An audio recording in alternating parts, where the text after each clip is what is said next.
Muling nasilayan ng publiko si Pope Francis 2 linggo matapos makalabas ng ospital dahil sa double pneumonia. Buona domenica a tutti. Grazie tante.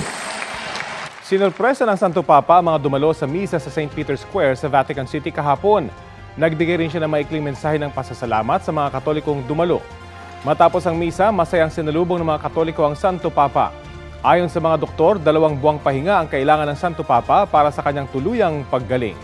March 23 nang makalabas ng ospital ang Santo Papa matapos ang mahigit 5 linggong pakikipaglaban sa sakit. February 14 nang dalhin siya sa ospital dahil sa bronchitis na kalaunay naging double pneumonia.